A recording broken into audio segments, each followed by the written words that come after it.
La présentation qui suit pourrait contenir un langage vulgaire et pourrait traiter d'un thème pour adultes. Le contenu s'adresse à un public averti.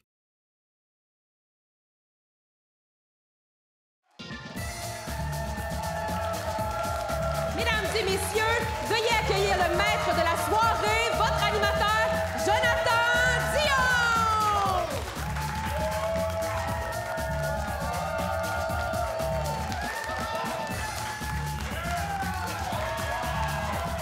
Oh boy! Salut Castleman, comment ça va? Oh mon Dieu, vous êtes gonflés à bloc. Bienvenue à la 3e saison des 4 saisons de l'Humour TV. Tout le monde, applaudissez-vous! On est en plein berceau de la francophonie ontarienne en ce moment. Je me présente, moi je suis Jonathan Dion, je vais être votre animateur pour la série. Il y en a qui m'ont déjà vu ici par applaudissement avant? Oui. OK. Oh, on dirait que j'ai pas payé le public pour être ici. Fait que... non, très content. Moi, je viens de Clarence Creek, petit village dans l'Est ontarien de Clarence Creek. C'est important de le mentionner parce que des fois, il y a des gens qui se trompent. Ils vont dire que je viens de Rockland, mais non, je suis pas un petit péteux de brou de la ville. OK? Je viens vraiment de la campagne et j'aime ça le préciser aussi. Puis ça fait de moi un franco-ontarien, un fier franco-ontarien. On a-tu des franco-ontariens ici? Absolument. Fier franco-ontarien qui parle pas vraiment en anglais. Moi, j'ai appris à parler en anglais, j'étais comme dernière année du secondaire. C'est tellement que quand je jouais beaucoup au hockey, puis quand on allait au resto, les restos sont beaucoup anglophones, puis moi, je mangeais toujours la même affaire au resto, je mangeais du same thing. Je sais pas si vous avez déjà mangé ça. C'est simple, tu t'assois à côté de l'anglophone, tu laisses commander en premier, après ça, tu dis « same thing, please ». Surprenamment, c'était toujours des croquettes de poulet. Ils mangeaient tout le temps la même affaire. Puis aujourd'hui, on est à Castleman, mesdames et messieurs. Castleman. Oui. Brasserie 1844, Castleman. Très belle place, Castleman. Castleman, je vais te mettre sur le spot tout de suite au début. Selon toi, c'est quoi la plus belle activité à faire à Castleman? Je sais que ça déborde de choses, mais c'est quoi la plus belle? Hein? Jouer au bowling. Eh boy, hein, tu vois que les discothèques, il y en a pas full ici, là. Faire la grosserie. Hey, c'est palpitant, Castleman. Qu'est-ce que j'attends pour déménager ici, moi? Au moins, il y a une microbrasserie, par exemple. Ça, c'est le fun.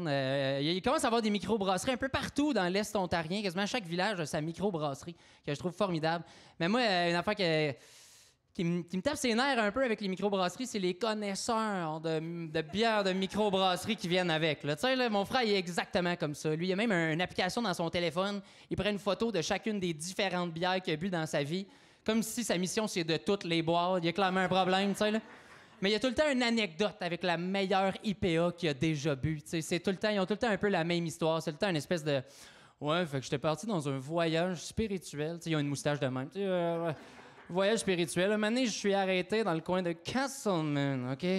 J'ai bu une IPA.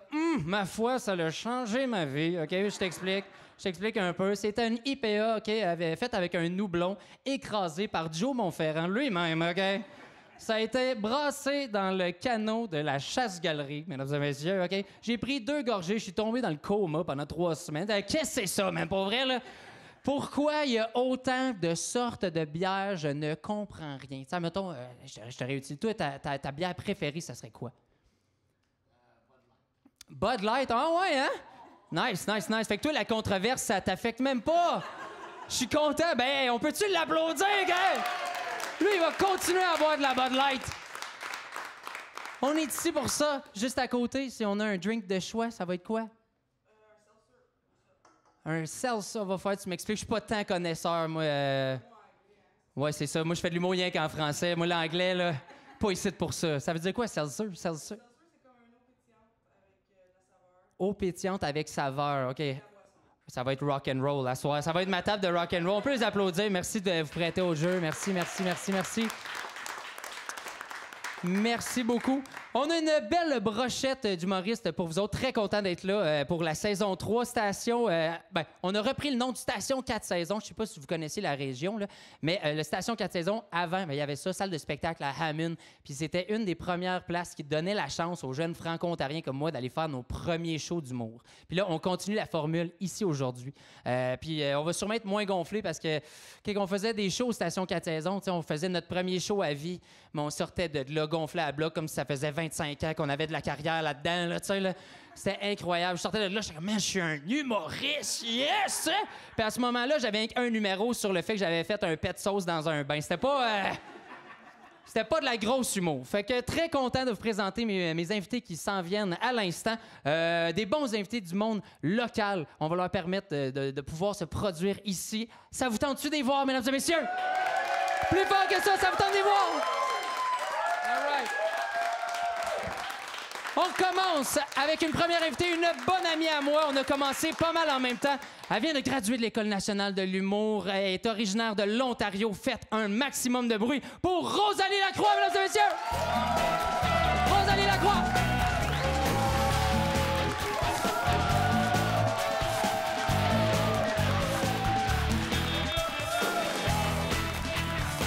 Hello! Comment ça va? Merveilleux. Maintenant, juste ceux ici. OK! Oh oui, vous êtes vraiment proches, mais c'est correct. Vous êtes toutes quand même assez proches. J'adore ça. J'adore la vibe. Comme John a dit, je viens d'ici. Je viens de l'Ontario, je viens de Rockland. Moi, c'est la ville. Yeah! Puis, je suis déménagée récemment à Montréal. J'ai décidé que c'était le bon moment d'essayer la natation. Je me suis dit, j'étais pour rencontrer du monde.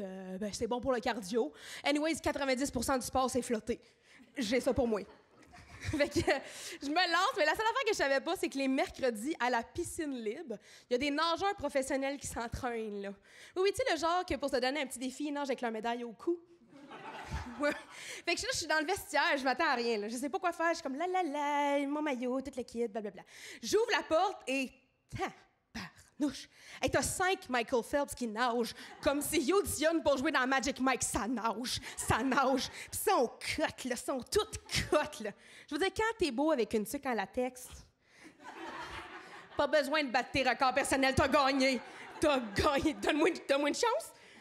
Parce qu'à ce moment-là, je sais, vous vous dites, ben là, t'aurais pu juste partir. Oui. C'est juste que moi, je suis orgueilleuse dans la vie.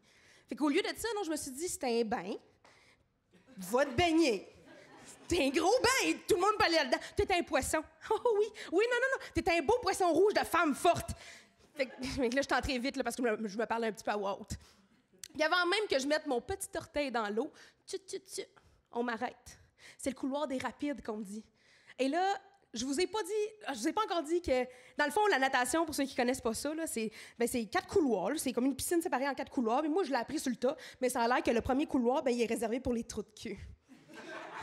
Fait que là, je fais une petite prière à Poséidon, puis je me lance. Et là, une fois que je suis rentrée dans l'eau, c'est à peu près là où j'ai réalisé que la natation, c'est vraiment différent que la piscine à vagues. Il y a vraiment quelques différences. Puis il y a surtout une espèce de cadran dans le coin. Avez-vous déjà vu ça? Le cadran, là, il y a comme des flèches. Fouille-moi pourquoi je pensais que c'était une horloge 3D. Puis quand tu mettais tes goggles, l'heure apparaissait. Non, c'est vraiment pas ça. C'est vraiment juste un cadran, mais il est toujours écart. Il est juste toujours écart. Fouille-moi pourquoi. Fait que là, à ce moment-là, je me dis, OK, let's go, on part. Première longueur, tu vas bien. Deuxième longueur, ça va bien. Troisième longueur, t'as une espèce de dieu grec là, qui vient se pogner direct en arrière de moi, puis il nage juste des pieds, comme...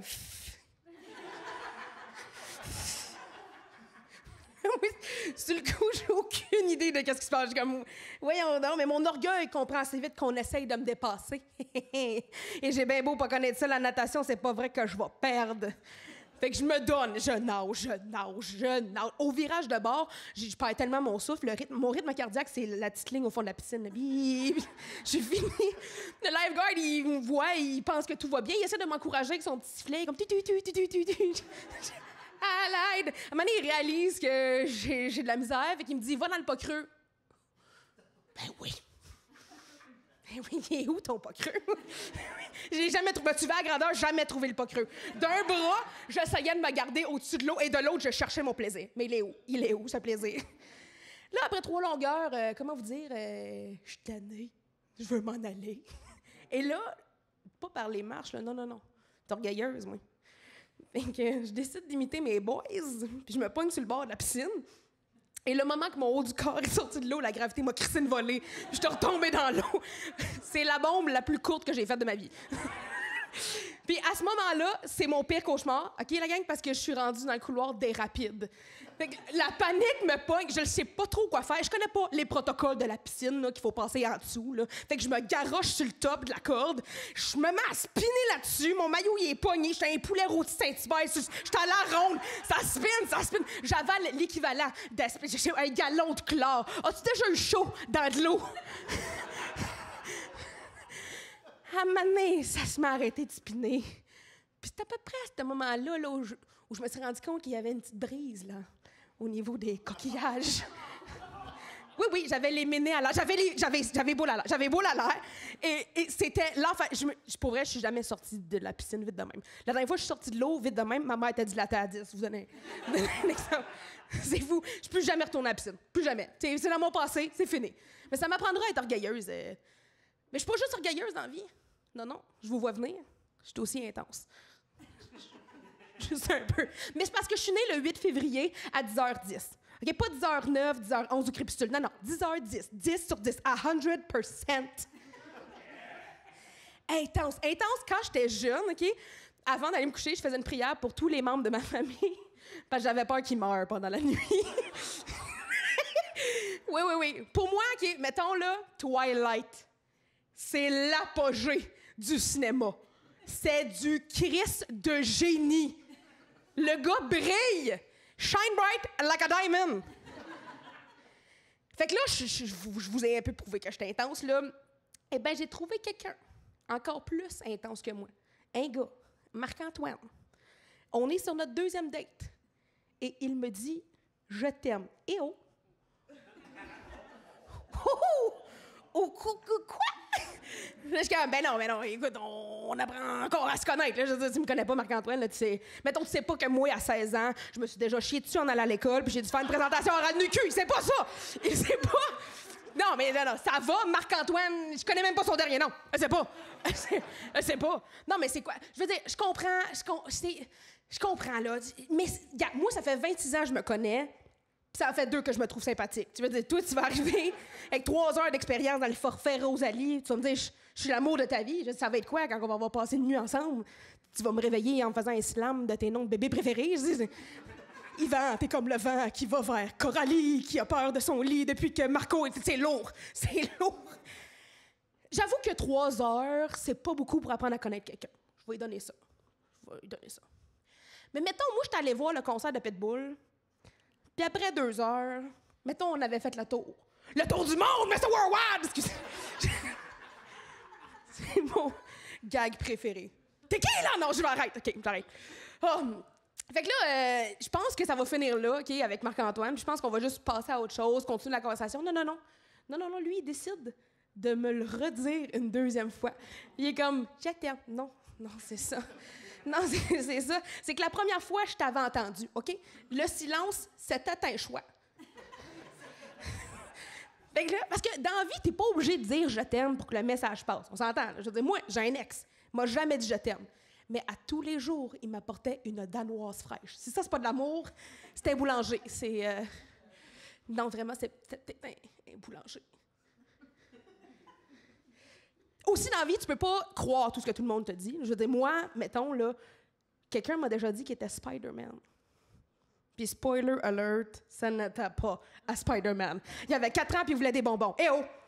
Il était pourri, il était comme... Hey, tout le monde sait que c'est Spider-Man. Fait que là, Marc-Antoine, c'est quoi ton projet? Là? C'est ce que faut-tu que je te dise je t'aime en retour? C'est ça, faut-tu? Parce que, tu sais, si tu veux me dire je t'aime pour me dire des affaires, moi aussi, je peux en nommer. Je veux dire, le ciel est bleu, j'ai mal aux pieds, ta moustache est un peu bizarre, elle pourrait vraiment arrêter de... Elle pourrait arrêter ici, tu pourrais couper. Non, OK, regarde. Parce que moi, tu me dis je t'aime, j'entends pack tes valises, on déménage dimanche. Après le brunch chez ma mère, mon Dieu, je suis contente, t'as vu le petit shih tzu familial? Tu sais, un shih tzu lettre, là, tout blanc, aux yeux crottés, là, il s'appelle Kiwi. Puis il fouille pas trop dans le pudding chômeur, il y a ta bague de fiançailles. Non, wow, eh oh, wow! Puis là, j'essaie d'y expliquer ça, il me dit non, je t'aime pareil. Je fais OK. Bon, OK. Tu m'aimerais, genre, mettons, même si je suis un cochon. Hein? Mettons, je suis un cochon français. Je suis un cochon français, mais qui insulte ta mère. La pute! Puis je me mets à crier à tout le monde, fuck you! Hein? T'aimes ça? Oh, fuck you! Fuck you! Fuck you! Fuck you! Puis je me mets à dire à tout le monde, miam, je suis du bacon! Je suis du bacon! Miam, miam, miam, miam, miam, miam, miam, miam, miam, miam, je suis du bacon! Miam, miam, miam! T'aimes ça? T'aimes ça? Puis si j'ai peur de perdre le contrôle, puis de dire je t'aime, puis de me laisser aller complètement. Ah! T'aimes ça? Bon, ben. Hey, hop! Maman, on va du souper? Merci beaucoup! Passez une bonne soirée!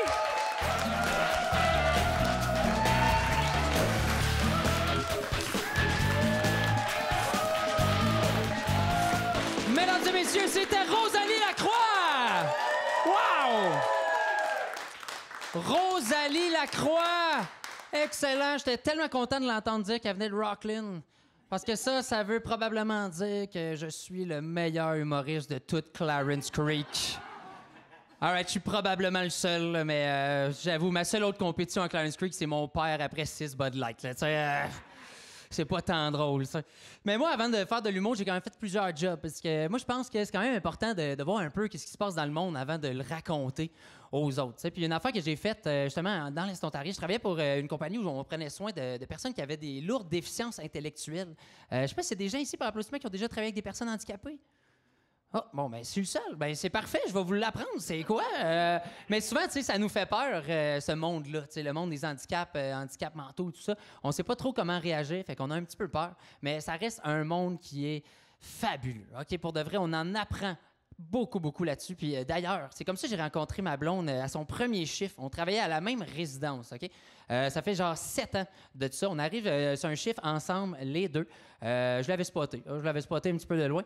Puis là, on travaille ensemble avec un client, puis ça prend toujours 2 personnes en tout temps pour travailler avec cette personne-là. C'était des journées pas mal intenses, rock and roll, mettons. Puis là, on arrive un matin, parfait, 7 heures le matin, on rentre dans l'appartement. Puis là, on voit notre client qui nous attend, puis il est comme en position squat de même, OK? Puis là, désolé, c'est comme un petit peu grivois comme anecdote. T'es très proche pour entendre ça, là, mais c'est correct, ça va bien aller. Mais il y avait comme une petite main comme ça, en dessous de lui. Et je vous niaise pas, 7 heures le matin, il s'est chié un petit javelot maison dans les mains, OK? Il est de bonne heure. J'ai même pas pris mon café encore, là. Il est de bonne heure pour cette anecdote-là, OK? On rentre dans l'appartement et en une fraction de seconde, je vous niaise pas, il nous le lance, mesdames et messieurs. Solide lancé, là. Solide lancé. Genre, il aurait pu aller aux Olympiques. Genre, mais plus aux Paralympiques. Mais whatever, tu sais. Solide lancé. Solide lancé. OK, j'ai une fraction de seconde pour réagir. OK, genre, j'ai poussé la dite demoiselle qui était juste à côté de moi. Ça l'a passé entre nous deux comme ça. Et à ce moment-là, mesdames et messieurs, nos yeux se sont connectés, là. Puis on a fait l'amour. Ben, pas là, mais plus tard, là, tu sais. Pas mal plus tard dans l'anecdote, mais je pense que c'est pour ça qu'on est aussi forts ensemble aujourd'hui, parce que quand il y a de la marde entre nous, ben ça nous rappelle le coup de foudre, c'est ça qui se passe. C'est ça. Il y a des gens en couple ici ce soir par applaudissement? Oui, on est déjà en couple, cool. Fait combien de temps que vous êtes en couple? 1 an, OK, fait que c'est encore l'amour fou, là. OK, je vous avais vu arriver essoufflé, ça paraît que ça fait rien qu'1 an, là. Ça paraît, tu sais. Mais moi, ça fait 7 ans que je suis avec la même fille, puis j'adore ça, ça va bien. Mais il y a toujours une chose qui va jamais changer pour moi, puis c'est au niveau de la sexualité. Quelque chose qui me déstabilise à chaque fois au niveau de la sexualité. C'est ce qu'on appelle affectueusement les pets de noun. Ça, là, ça me déstabilise à chaque fois. Parce qu'à chaque fois que j'entends ça, ben j'ai l'impression que c'est le vagin de la fille qui est en train de me dire « déjà vu mieux que ça ». Ça, c'est pas facile. Hey, êtes-vous prêts à accueillir mon deuxième invité sur le show? Très content de vous le présenter. Un gars qui habite dans le coin de Gatineau avec qui je fais de l'humour depuis quand même assez longtemps. Il a pris une petite pause, il est de retour en force, mesdames et messieurs. Commencez à l'applaudir. C'est mon bon ami, Cham Kader!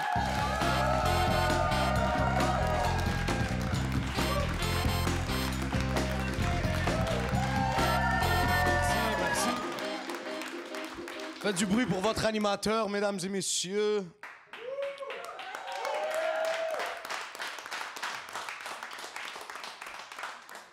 Ça va bien, les Blancs? Oui. J'étais pas sûr si je voulais venir, honnêtement. Je me suis dit, il y a sûrement plus de Marc-Antoine que de Mohamed ici, là. À Castleman, esti. La seule personne de couleur que j'ai vue jusqu'à date, c'était un roux. So, ça va bien. J'ai vu un chauffeur de taxi, il était blanc. J'étais comme, what the fuck? T'es blanc? Mais je suis content d'être ici, très content d'être ici. Je m'appelle Cham Kader. Contrairement à ce que j'ai de l'air, je suis vacciné. Donc, stressez pas avec ça. Je ne mentirais pas, honnêtement, au début, j'étais un anti-COVID. J'ai comme changé d'opinion quand j'ai voulu retourner dans mon pays. Je viens d'Irak. Ouais, je sais. Je suis au courant, ouais, je sais. Et non, c'est pas Cuba, Chantal. Puis moi, j'ai retourné en Irak. Je suis tout le temps retourné en Irak, honnêtement, durant des guerres, des invasions terroristes, des mariages entre mes cousins et cousines, de l'inceste. Je suis toujours retourné en Irak. Puis durant le COVID, tu pouvais pas. Fait que j'étais comme, c'est sûrement sérieux si tu peux pas retourner en Irak, là. Même les terroristes durant le COVID étaient comme, Habibi, le djihad, c'est pour l'année prochaine, parce que là, le corona, il a tout niqué. Ouais. Fait que c'est ça, je viens d'Irak, puis je me fais souvent demander, à cause j'y vais quand même souvent voir ma famille, puis je me fais souvent demander par mes amis blancs, là, tu sais, ça te stresse pas d'aller en Irak? Je peux comprendre pour des blancs, ça peut être stressant, mais pour quelqu'un qui vient de là, c'est aussi fucking stressant, man, honnêtement. Yeah. C'est le real deal, man. C'est le real deal. Tu rentres dans l'avion, tu vois des hommes avec des grosses barbes, puis leurs femmes au pluriel, évidemment, là, parce que les musulmans, on a le droit à 4. C'est ça, man. Puis là, tu vois leurs femmes, c'est comme des ninjas, genre, tu vois, juste les yeux, man. Moi, celle-là, ça a pas pogné, c'est pas grave, on va passer à autre chose. C'est correct. C'est correct. Puis là, c'est ça, t'arrives là-bas, il y a toujours quelqu'un qui veut te marier, genre, puis c'est comme ta cousine, puis t'es comme, ouais, c'est louche un peu, c'est louche. Puis le pire, c'est que quand je parle d'Irak, tu sais, ça vient avec ma famille. J'ai une famille quand même très musulmane. Puis check-moi, je suis pas le meilleur musulman au monde, man. Je suis dans une microbrasserie, esti. À Castleman, tabarnak. Merci. Je vais pas me suicider ce soir grâce à vous. Merci.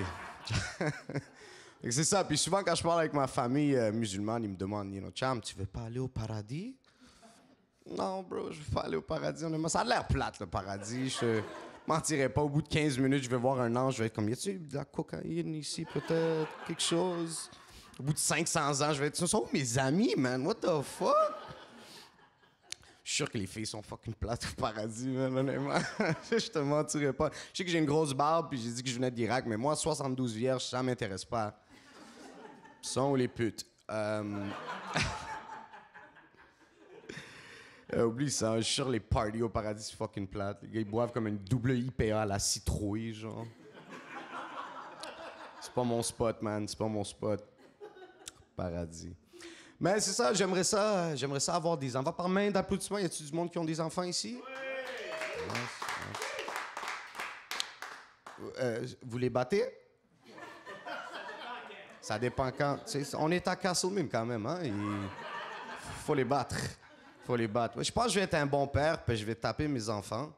Je pense que je vais être un bon père. Je travaille dans des camps de jour, puis je vous mentirai pas comme tapez vos enfants. Je veux dire, à un moment donné, faut faire quelque chose, man. Puis ce qui est le fun d'être un immigrant, honnêtement, moi j'ai été élevé ici au Canada, au Québec, puis j'ai été élevé par 2 psychopathes. Fait que j'ai comme j'ai le best of both worlds. Puis j'ai un des plus gros problèmes que j'ai remarqué avec mes parents, c'est quand j'étais jeune, ils m'encourageaient pas vraiment dans des activités à part l'éducation, you know? Je me souviens, un moment donné, mon père était venu voir un match de basket. Puis moi, c'était ma passion. Je voulais être joueur de basket professionnel. Je savais pas, il fallait que tu sois noir puis 8 pieds de long. Genre 4 pieds 11, poilu partout à part sur la tête. Genre, c'est quoi, c'est... Puis mon père, il est venu direct après le match. Il m'a dit, t'étais vraiment poche. Les Blancs étaient meilleurs que toi. C'est un sport d'immigrants, le basket. Lâche ça. Ouais, on va passer à autre chose. Non, on s'amuse. Puis c'est ça, genre, ceci dit, je trouve que les Blancs, c'est pas mieux. You know, c'est quoi ça, une médaille de participation? Genre, je sais pas c'est quoi ça, man. Ça va pas te sauver quand la guerre va arriver, man. Ça va pas te sauver. Je commence à sonner un peu trop terroriste, là. Je vais me calmer les nerfs. Fuck une médaille de participation. Il y a une autre affaire que je trouve drôle, c'est comme... gens qui disent comme non à l'intimidation. Moi, je dis oui, là, honnêtement. Là. Je trouve que ça bâtit une personnalité puis un caractère. Donc, imagine, tu t'es jamais fait intimider de ta vie, puis comme tu prends le métro à Montréal, genre, c'est comme, t'es pas prêt, man. T'es pas prêt pour ça, là. Faut que tu te fasses intimider 1 ou 2 fois au moins. 1 ou 2 fois. Une autre affaire, c'est comme... vous avez combien d'enfants? 2. C'est pas assez, man. Tu comprends? C'est pas assez. Vous allez perdre votre pays. Je vous le dis. Pourquoi tu penses que l'autre mongol de Trudeau, il envoie de l'argent partout et accepte les réfugiés? C'est pas à cause qu'il y a un grand cœur, là. C'est parce que les Blancs, vous faites pas assez d'enfants, man. C'est une réalité. You know? En plus, vous venez d'un peuple de colonisateurs, genre, puis vous avez 2 enfants, ça fait pas de sens. Je vois pas la logique. Je la vois pas. Mais vous en faites pas assez, man. Parce la preuve, c'est que, est-ce que tu vois la Chine accepter des réfugiés comme non, man? Au contraire, ils en donnent. Ils sont comme, pogne-le. Appelle-la Sophie, Coralie, ma calice. Pognez-les. Non, oublie ça, les Blancs, vous faites pas assez d'enfants, mais vous allez perdre votre pays. Et donc, comment tu veux compétitionner avec Mohamed, le réfugié qui a 8 enfants, genre? Quand toi, t'en as juste 2. Lui, là, minimum 4 de ses enfants vont devenir ingénieurs. L'autre 4 vont sûrement vous voler, mais ça, c'est pas important. Ça n'a pas rapport. Vous faites pas assez d'enfants, mais vous allez perdre votre pays. Initialement, quand le Québec voulait se séparer, en plus, il parlait de vote ethnique. Là, ça va juste être ethnique. Le vote va être parti, mon gars. Ça va être nous autres. Ouais. Ils volent nos jobs. Ben, t'es où? Vous êtes pas assez. C'est nous qui les comble. Parce que le Canada, c'est ça à go. On travaille. Puis là, surtout quand j'entends les gars, là, les gars qui sont comme, ah, gros, ma blonde, elle veut pas plus que 2 enfants. Easy solution, bro. Easy. Convertis-toi à l'islam, t'as le droit à 4 femmes, bro. 2 chaque, t'en as 8, t'en perds 1, t'en restes 7. C'est tranquille. Je m'appelle Cham Kader. Passez une excellente journée. Merci beaucoup, gars.